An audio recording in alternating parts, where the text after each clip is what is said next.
La nuit des artistes, c'était ce jeudi 15 août au port d'Audange. Lors de cette soirée, vous pouviez vous restaurer avec les produits locaux et passer un bon moment autour d'une table entre amis ou en famille. Mais vous pouviez également y retrouver une quarantaine d'artistes aux univers différents et y découvrir leurs œuvres. On a été invité par la municipalité d'Audange à participer cette année encore à cette exposition, la Nuit des artistes.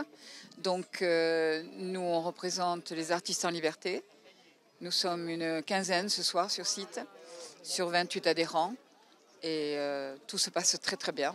Donc voilà, écoutez, je m'appelle Joël, je fais partie de l'association des artistes en liberté, qui est centrée sur à la fois Audange et Lanton. Nous sommes à peu près 25 membres et nous exposons toute l'année.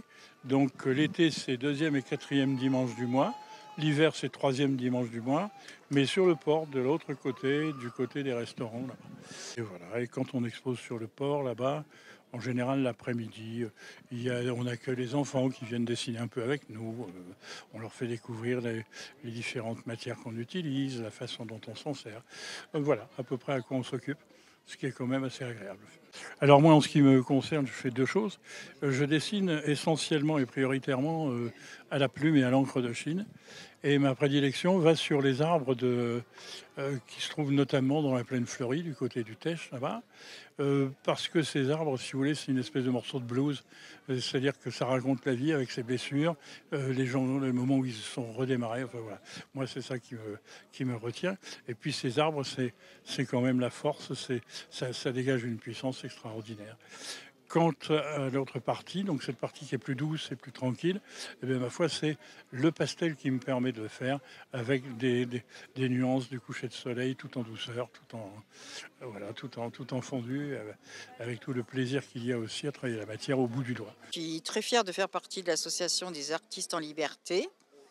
Je peins l'aquarelle, les fleurs principalement, de l'eau, des pigments, ce qui m'amuse beaucoup, ce qui me plaît. Dans les fleurs, oui, j'essaye de m'exprimer et de faire ressentir aux gens euh, la flore, la sensibilité que je peux exprimer apparemment par rapport à ce pigment qui est très compliqué à travailler, mais en même temps très, très joyeux, parce qu'il fait ce qu'il veut avec l'eau. Je me suis Pierre Valencourt, donc aquarelliste depuis 20 ans.